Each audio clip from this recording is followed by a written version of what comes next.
اعوذ باللہ من الشیطان الرجیم بسم اللہ الرحمن الرحیم یا ایہا الذین آمنوا، اے وہ لوگو جو ایمان لائے ہو، اطیعوا اللہ ورسولہ، اطاعت کرو اللہ تعالی کی اور اس کے رسول کی صلی اللہ علیہ وسلم، ولا تولوا عنہ، اور نہ اعراض کرو اس سے، وَأَنْتُمْ تَسْمَعُونَ، حالانکہ تم سنتے ہو، وَلَا تَكُونُوا كَالَّذِينَ قَالُوا، نہ ہو جاؤ تم ان لوگوں کی طرح جو کہتے ہیں سمعنا، ہم نے سن لیا، وَهُمْ لَا يَسْمَعُونَ، حالانکہ وہ نہیں سنتے۔ إِنَّ شَرَّ الدَّوَابِّ عِندَ اللَّهِ، بے شک بدترین جانور اللہ تعالیٰ کے ہاں، بدترین جانور اللہ تعالیٰ کے ہاں، الصم البکم، بہرے ہیں اور گنگے ہیں، الذین لا یعقلون، وہ جو عقل سے کام نہیں لیتے،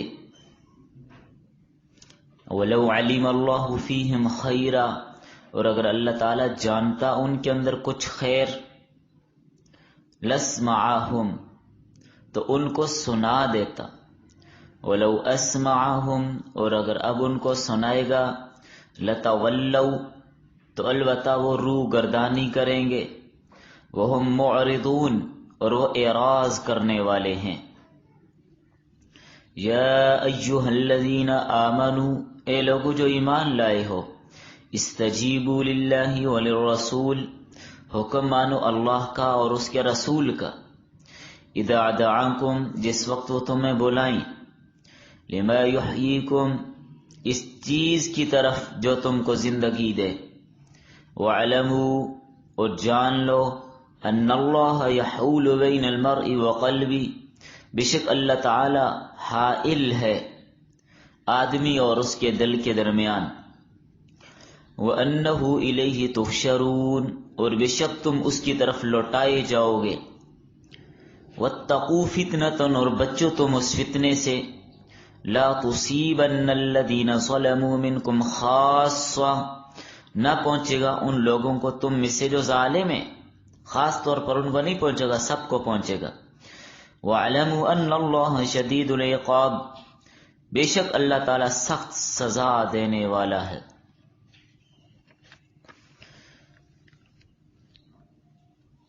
وَاذْكُرُوا، اور یاد کرو، اِذْ أَنْتُمْ قَلِيلٌ، جس وقت تم تھوڑے تھے، مستضعفون فی الارض، کمزور سمجھے جاتے تھے زمین میں، تخافون، تم ڈرتے تھے، ان یتخطفکم الناس، اس بات سے کہ تمہیں اچک لیں گے لوگ، فآواکم، پس اللہ نے تم کو ٹھکانہ دیا، وأیدکم بنصرہ، اور تمہاری مدد کی اور تمہاری تائید کی اپنی مدد کے ساتھ، وَرَزَقَكُم مِّنَ الطَّيِّبَاتِ، اور تمہیں رزق دیا پاکیزہ چیزوں سے، لَعَلَّكُمْ تَشْكُرُونَ، تاکہ تم شکر ادا کرو۔ یا ایہا الذین آمنوا، اے لوگو جو ایمان لائے ہو، لا تخونوا اللہ والرسول، نہ خیانت کرو اللہ سے اور اس کے رسول سے، وتخونوا اماناتکم، اور نہ خیانت کرو اپنی امانتوں سے، وَأَنْتُمْ تَعْلَمُونَ، حالانکہ تم جانتے ہو، وَاعْلَمُوا، اور جان لو تم، أَنَّمَا أَمْوَالُكُمْ وَأَوْلَادُكُمْ فِتْنَةٌ، پکی بات ہے تمہارے مال اور تمہاری اولادیں آزمائشیں، وَأَنَّ اللَّهَ عِنْدَهُ أَجْرٌ عَظِيمٌ، اور بے شک اللہ کے پاس بڑا اجر ہے، اللہ تعالیٰ کے پاس بڑا اجر ہے۔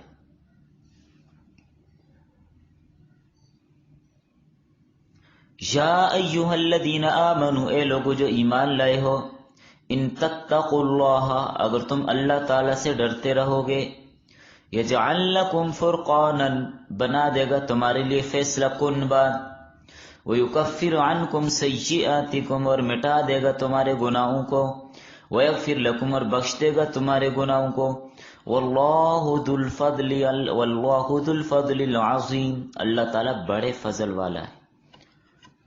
لکھیے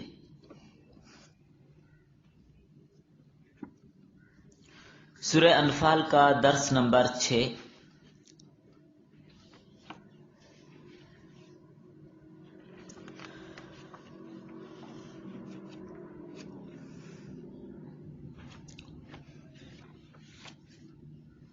اور آیت نمبر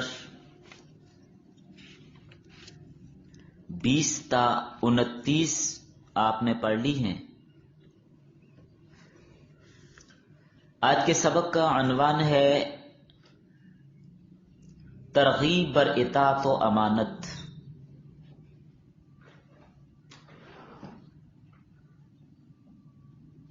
ترغیب بر اطاعت و امانت، ترہیب خیانت۔ ربط گزشتہ آیات میں فرمایا تھا کہ اللہ تعالیٰ کی مدد ایمان والوں کے ساتھ ہے۔ اب ان آیات میں فرمایا کہ اللہ کی مدد اور نصرت اور حمایت کا دار و مدار اللہ اور اس کے رسول کی اطاعت اور فرمانبرداری پر ہے۔ اگر آج بھی کوئی اللہ کی مدد چاہتا ہے تو اس کے لیے 2 شرطیں ہیں۔ پہلی شرط تو یہ ہے کہ اللہ اور اس کے رسول کی ایسی اطاعت کرے کہ اس میں خیانت کا ذرہ برابر بھی شعبہ نہ ہو۔ نمبر 2، دوسری شرط یہ ہے کہ اہل ایمان پہ لازم ہے کہ وہ اپنے آپ کو اللہ تعالیٰ کے دشمنوں اور اس کے باغیوں یعنی کافر منافق ان کی مشابہت سے، ان کی مماثلت سے اپنے آپ کو محفوظ رکھے۔ جی ہاں، کفار کی مشابہت اختیار کرنے کی اجازت نہیں۔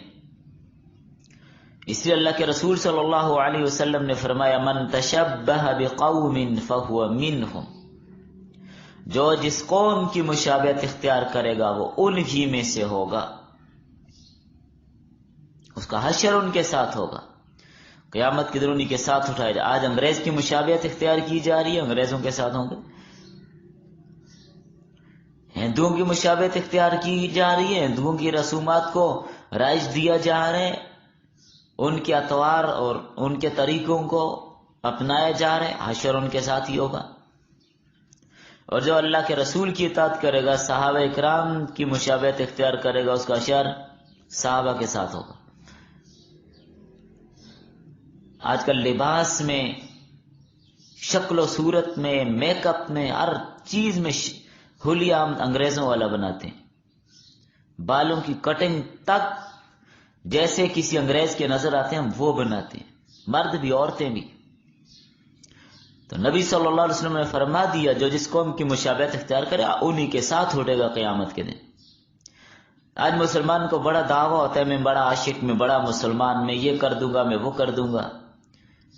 شکل اس نے انگریز والی بنائی ہوتی ہے، سر پہ بال اس کے انگریز کی طرح، کوئی کہاں سے موڑے ہوئے، کوئی کہاں سے موڑے ہوئے، جیسے گدی کی دم ہوتی ہے۔ اور داڑھی اس نے وہ بنا لی کہ اس کو ختم ہی کر دیا انگریز کی مشابہت میں۔ روزانہ رسول اللہ کی اس محبوب سنت پہ اس طرح چلاتا ہے تو کس کی مشابہت اختیار کر رہا ہو؟ دعوے کیا کر رہے؟ دعوے یہ کہ مجھے محبت رسول اللہ سے، شکل انگریز والی، صورت رسول اللہ کے دشمنوں والی۔ تو یہ کیا دعویٰ ہوا؟ یہ دعویٰ بلا دلیل ہے، اور جو بھی دعویٰ بغیر دلیل کے ہوگا وہ ردی کی ٹوکری میں پھینکنے کے لائق ہے، اس دعوے کو نہیں لیا جاتا۔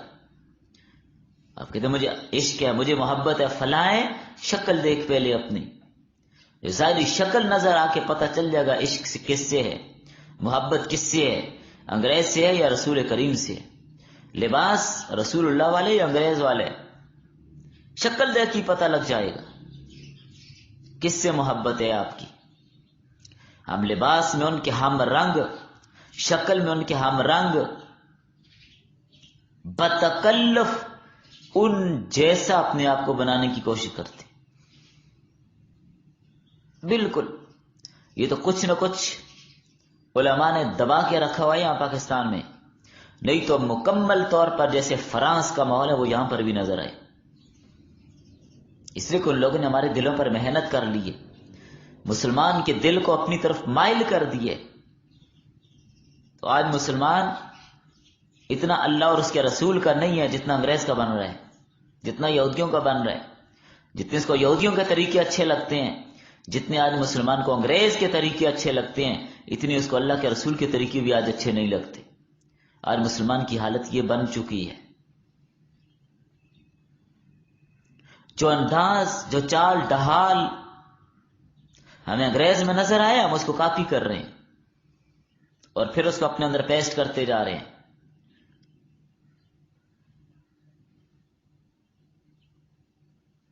جب یہ دیکھا کہ انگریز عورتیں لباس کون سا پہنتی ہیں، ہم نے وہ شروع کر دیا.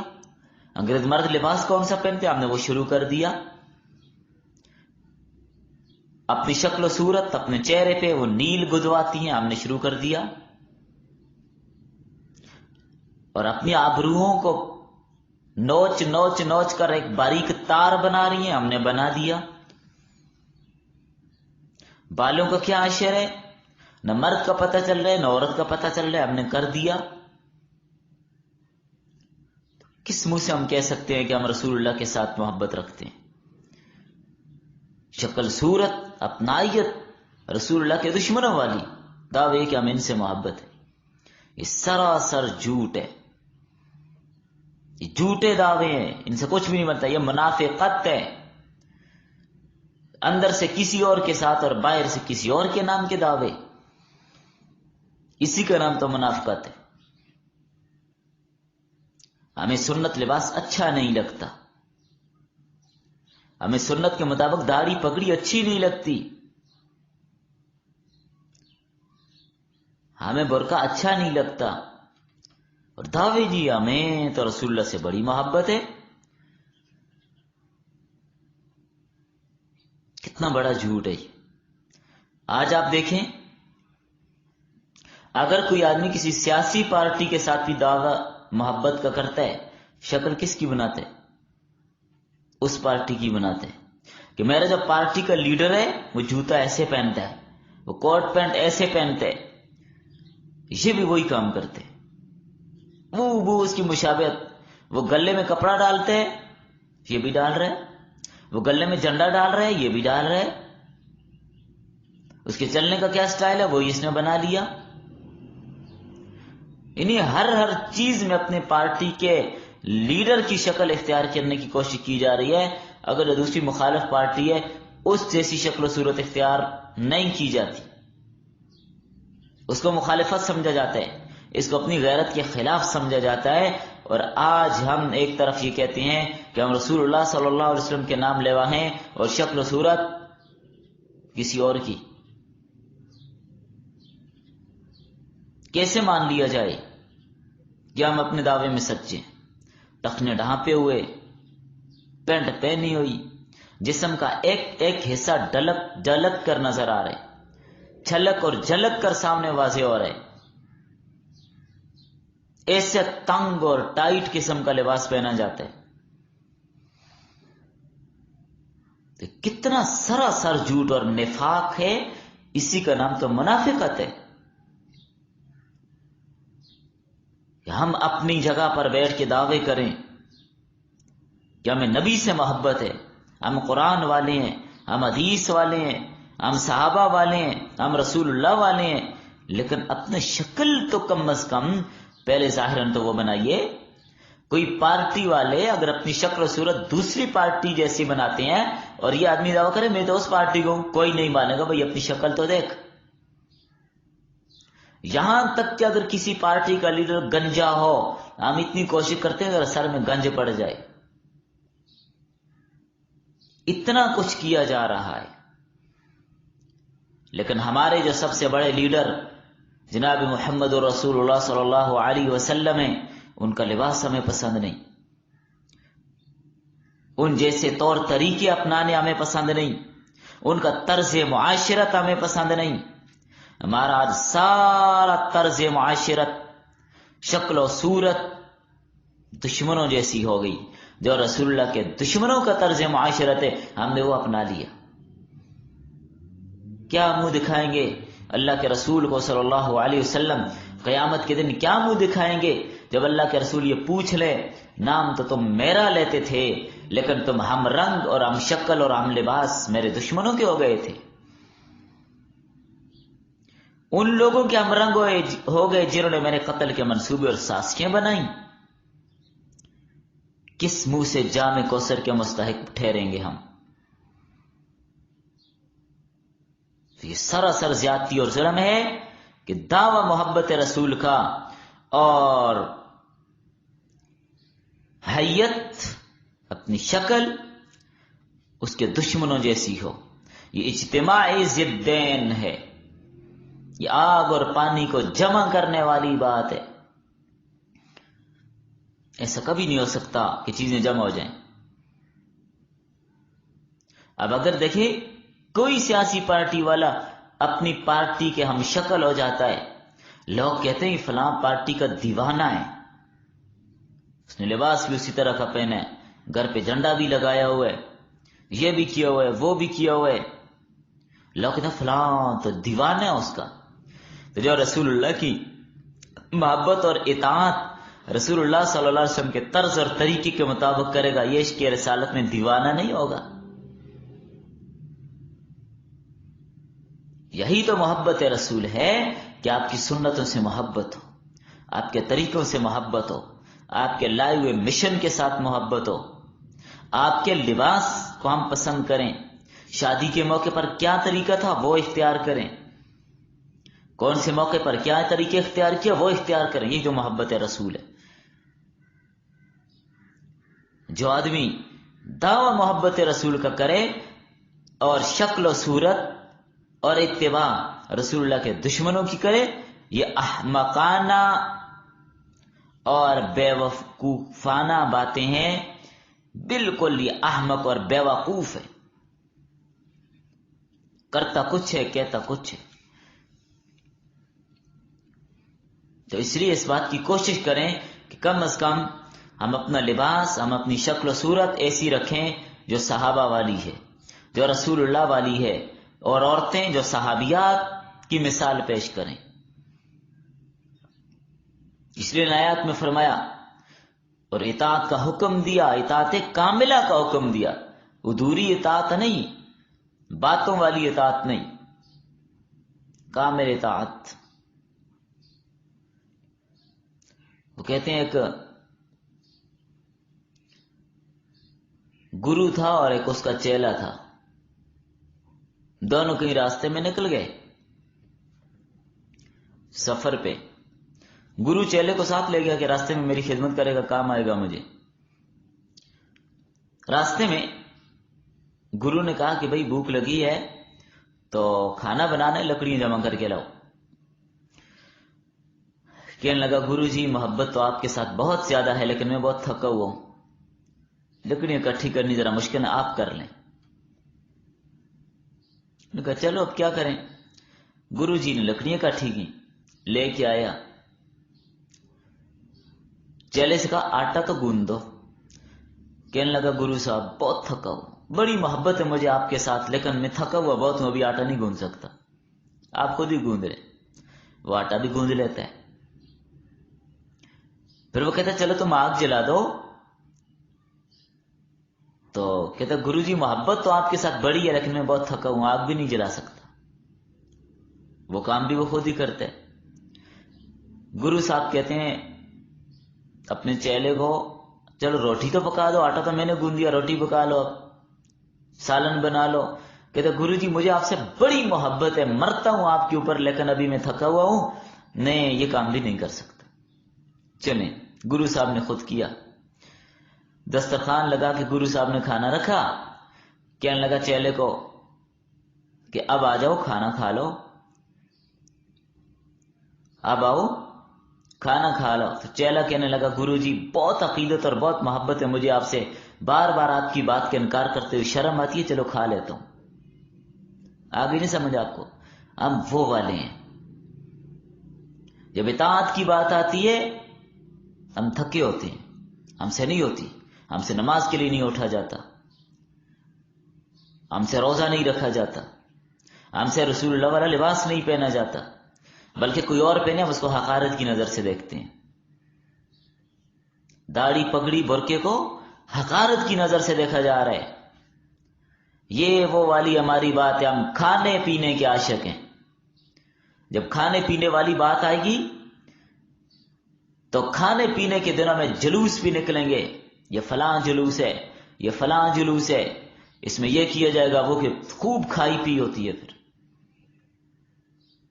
تو یہ محبت مطلوب نہیں ہے. فرمایا وَلَا تَكُونُوا كَالَّذِينَ قَالُوا سَمِعْنَا، ان لوگوں کی طرح نہ ہونا جنہوں نے کہا کہ ہم نے سن لیا ہے. اور دوسری آیت میں یا ایھا الذین آمنوا استجیبوا، اے ایمان والو اللہ کی بات کو سنو، جواب دو، اطاعت کرو. اور تیسری بات یہاں پر یہ فرمائی اطاعت خداوندی اور اطاعت رسول یہ حیات ابدی کا ذریعہ ہیں. چوتھی بات یا ایھا الذین آمنوا لا تخونوا اللہ، خیانت سے منع کیا. ایمان والو خیانت مت کرو.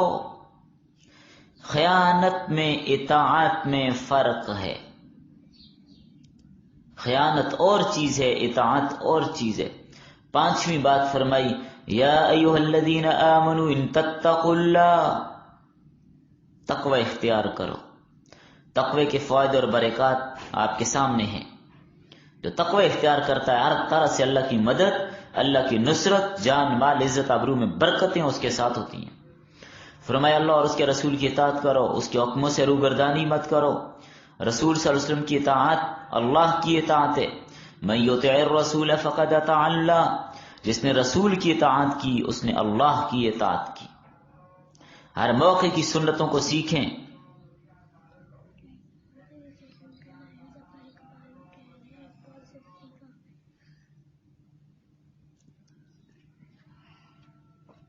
تو اب دیکھیں یہ جو کہا جا رہا ہے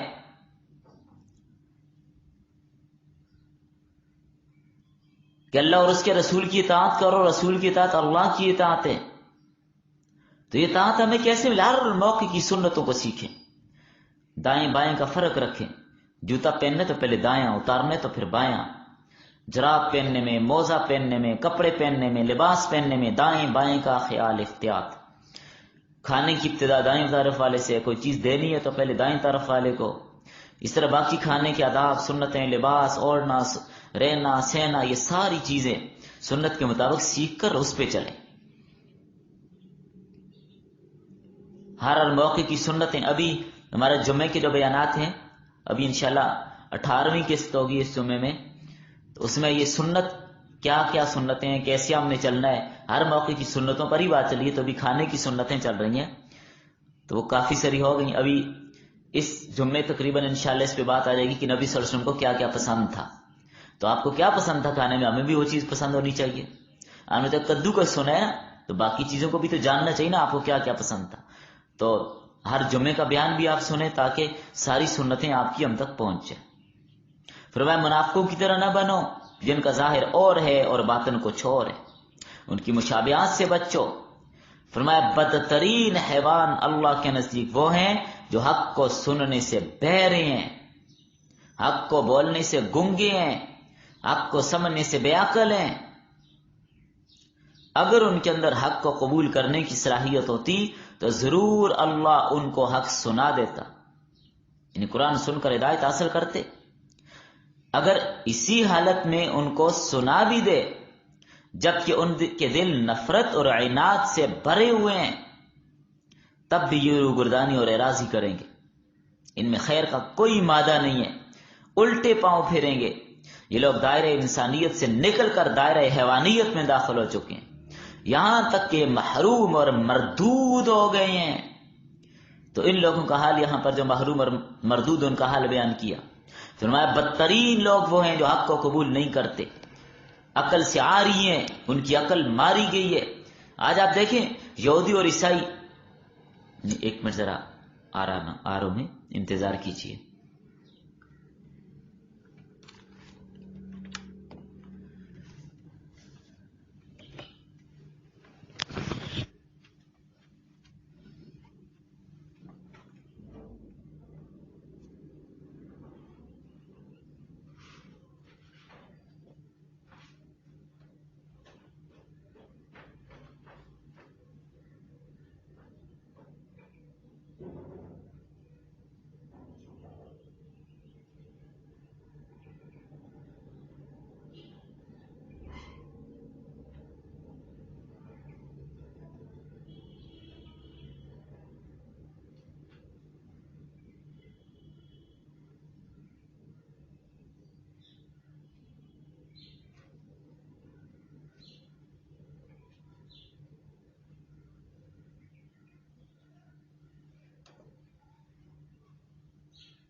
جی چلیں،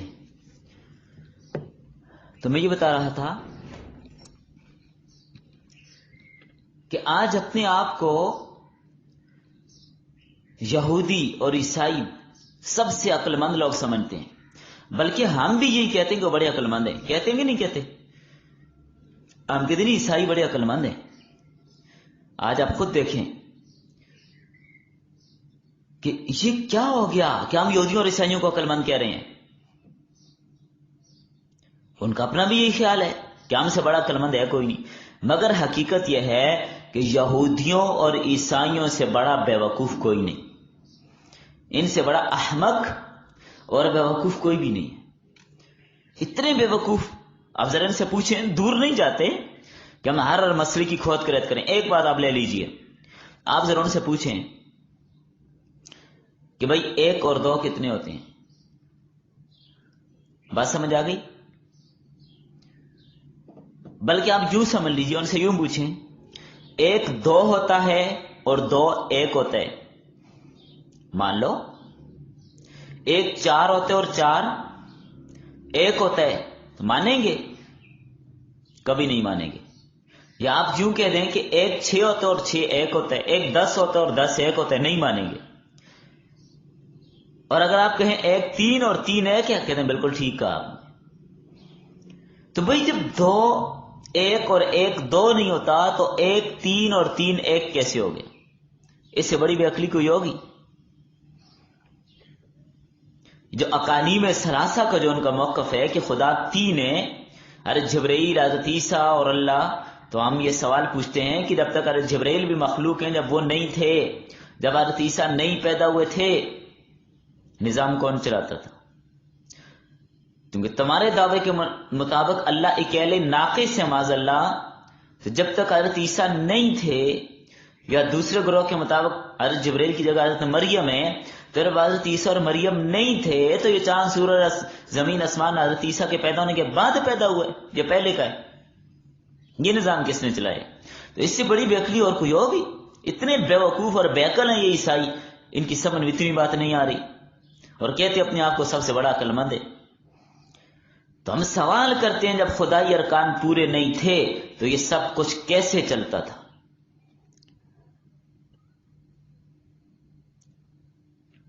جب بیٹے کے بغیر اکیلا اللہ پہلے خود چلاتا تھا، تو جب بیٹا پیدا ہو گیا اس کے بعد اللہ میں کون سی کمی آ گئی تھی کہ اب نظام نہیں چل رہا؟ کون سی کمی آ گئی تھی؟ اب یہ کون سی منطق ہے کہ 3 1 اور 1 3 ہوتے ہیں، اور ایک گروہ کہتے ہیں کہ اللہ اور عیسیٰ آپس میں مکس ہو گئے، خلط ملط گڑ مڑ ہو گئے. اللہ حضرت عیسیٰ کے اندر ہیں، تو آپ ان سے ذرا پوچھئے نا کہ جب تم کہتے ہو کہ حضرت عیسیٰ کے اندر ہیں اللہ تعالیٰ، تو جب حضرت عیسیٰ کو سولی پہ لٹکایا تو اللہ کہاں تھا؟ ساتھ ہی سولی پہ لٹک گیا معاذ اللہ، پھر تو خدا رہا ہی کوئی نہیں. عجیب ذہن اور عجیب لوگ ہیں. اب اگلی آیت میں اللہ تعالیٰ اپنے مقربین کو، اہل ایمان کو متابعت رسول کے راستے سے اپنے قرب اور مشاہدے کی دعوت دیتے ہیں. تو اس کی دعوت کو قبول کرو، اس کی دعوت کو قبول کرو. فرمائے ایمان والو، تم حیات ابدیہ اور جاودانی حاصل کرنا چاہتے ہو تو اللہ اور اس کے رسول کی پکار کو سنو اور اس کو قبول کرو. جب اللہ کا رسول تمہیں روحانی حیات کے لیے بلائے، روحانی حیات کیا ہے؟ ایمان، اعمال صالحہ، جب ان کی طرف بلائے تو اس کی بات کو مانو. جس میں تمہاری روحانی زندگی ہے، جنت میں بھی حیات ابدی حاصل ہوگی. یہ زندگی اور حیات دونوں کو زندگی دینے والی ہے، اور دل زندہ ہونے سے بڑھ کر، جب دلوں کو جو چیز زندگی دینے والی ہے تو دل سے بڑھ کر کوئی چیز ہے؟ اور یاد رکھیے اللہ تعالیٰ آدمی اور اس کے دل کے درمیان حائل ہے. ترجمہ بھی آپ نے پڑھ لیا. وہ مقلب القلوب ہے، دلوں کو پلٹنے والا ہے. تو دل آدمی کے قبضہ میں نہیں ہے. دل کس کے قبضہ میں ہے؟ اللہ کے قبضہ میں. ابتدا میں اللہ تعالیٰ کسی کے دل کو خیر سے نہیں روکتا کسی کے دل کو خیر سے نہیں روکتا، چاہے وہ جو بھی ہو۔ البتہ جب بندہ خود سستی کرتے ہے، قائلی کرتا ہے، روگردانی کرتا ہے، ضد کرتا ہے، عناد اختیار کرتا ہے، سرکشی اختیار کرتا ہے، پھر اللہ اس کے دل پہ مہر لگا دیتی اور دل پہ قفل لگ جاتا ہے، تالا لگ جاتا ہے، اب کوئی چیز اندر نہیں جا سکتی، اندر خیر نہیں داخل ہو سکتی۔ فرمایا اس فتنے سے بچتے رہو جو صرف ظلم کا ارتکاب کرنے والوں پر ہی نہیں پڑے گا، بلکہ یہ عذاب اور وبال عام ہوگا، سب اس کی زد میں آئیں گے۔ جب کھلم کھلا منکرات کا ارتکاب کیا جا رہا ہو، دیکھنے والے دیکھ رہے ہوں، جو قدرت رکھنے والے مداحنت کریں، امر بالمعروف نہیں کرتے، نہی عن المنکر نہیں کرتے، جو ہاتھ سے روکنے کی طاقت رکھتے نہیں روکتے، جو زبان سے روکنے کی طاقت رکھتے ہیں نہیں روکتے، اور دلوں میں نفرت بھی نہیں کرتے، تو پھر عذاب سب پر آئے گا، پھر عذاب عام ہوگا۔ اس لیے کہ یہ رضا بالمنکر ہے۔ اگر کوئی آدمی، اب دیکھیں نا، ایمان کا تیسرا درجہ ہے، پہلا یہ کہ گناہ ہوتا دیکھے اپنے ہاتھ سے روکے، یہ کام حکومت کے ہمارا نہیں ہے، یا جو آدمی کسی بھی شعبے میں بڑا ہے، جو اس کے ماتحت ان کو ہاتھ سے بھی روک سکتے ہیں، جیسے استاد شاگرد کو ہاتھ سے بھی روک سکتے ہیں، ڈنڈا بھی لگا سکتے ہیں، تھپڑ بھی لگا سکتے ہیں، باپ اپنے بیٹے کو، ماں بیٹی کو تھپڑ بھی لگا سکتی ہے، ڈنڈا بھی لگا سکتی ہے، ہاتھ سے بھی روک سکتی ہے، اس کو اس بات کے اختیار ہے، روک سکتی ہے، کر سکتی ہے۔ تو باقی کسی پر ہمارا ہاتھ تو چلتا نہیں ہے، باقی یہ ہے کہ زبان سے روکیں گے، دوسرا درجہ ہے، زبان سے ان کو روکے، منع کریں، سیدھے راستے کی دعوت دیں۔ اور تیسرا درجہ ہے کہ زبان سے بھی اگر نہیں کہہ روک سکتے، کم از کم دل میں تو برا جانے نا گناہ کے کام کو۔ اب اس کے بعد ایمان کوئی نہیں ہے، اب اگر چوتھا درجہ کوئی نہیں ہے ایمان کا، کوئی آدمی گناہ کے کام کو دل سے برا بھی نہیں جانتا، اب سمجھے یہ گناہ کے کام پر راضی ہے، تو گناہ کے کام پر راضی ہونے والا خود گناہگار تو ہے نا، اب عذاب اس پر بھی آئے گا۔ یوں ہی سمجھ لیجئے، اب دیکھیں کشتی ہو، جا رہی ہو، سمندر میں چل رہی ہے، جو نیچے منزل والے ہیں وہ کہتے ہیں جی پانی چاہیے، کشتی میں سوراخ کر رہے ہیں کہ سمندر سے پانی کشتی کے اندر آ جائے، چلے ہم پانی پی لیں گے۔ اوپر والوں نے دیکھ لیا کشتی میں سوراخ کر رہے ہیں، تو اوپر والوں کو چاہیے منع کرے نا کہ بھائی کشتی میں سوراخ نہ کرو۔ اگر وہ منع نہیں کرتے، وہ کہتے بھائی نیچے والے جانے، ان کا کام جانے، ہم کیوں منع کریں، ہم نہیں منع کرتے، لگے رہیں، نیچے والوں کی منزل میں پانی آئے گا نا، آیا تو ہمیں کیا، ہم تو اوپر ہیں، تو کیا ہوگا پھر، سارے ڈوبیں گے کہ نہیں ڈوبیں گے، سب ڈوبیں گے۔ تو اس لیے آیت میں فرمایا جا رہا ہے کہ خود بھی اطاعت کرو، فرمانبرداری کرو، اور دوسروں کو بھی اس پر لگاؤ۔ جب جنگ میں دلیر کو سستی ہو، دلیر جنگ میں نہ جائے تو کمزور خود ہی بھاگ جائیں گے، ایسے ہی ہوگا نا، دلیر نہیں جائیں گے تو کمزور کدھر جائیں گے پھر۔ اس لیے آپ لوگ عمل بھی کریں، دوسروں کو لگائیں بھی، پہنچائیں بھی بات، تعلیم بھی دیں، ان کو دعوت بھی دیں، نماز سکھائیں، وضو کا طریقہ سکھائیں، مسائل سکھائیں، ان کو جتنا اللہ نے آپ کو علم دے دیا بتائیں، آگے سمجھائیں، سبق میں آنے کی ان کو دعوت دیں، تفسیر پڑھنے کی دعوت دیں، درس میں آنے کی دعوت دیں، تو اس سے آپ کو بھی بہت فائدہ ہوگا۔ فرمایا اس وقت کو یاد کرو جب مکہ میں تم تھوڑے تھے، قوت نہیں تھی، لیکن اللہ نے مدینہ میں ٹھکانہ دیا اور اپنی مدد سے قوت بخشی۔ ہجرت کے بعد جہاد کا حکم ہوا تو مکہ میں مسلمان کمزور تھے، مدینہ میں آ گئے، اللہ نے ٹھکانہ بھی دیا، قدرت بھی دی، طاقت بھی دی۔ فرمایا پاکیزہ چیزوں سے تمہیں روزی بھی دی، مال غنیمت تمہارے لیے حلال کیا، کیوں؟ تاکہ تم اللہ کا شکر ادا کرو۔ فآواکم وأیدکم بنصرہ ورزقکم من الطیبات لعلکم تشکرون۔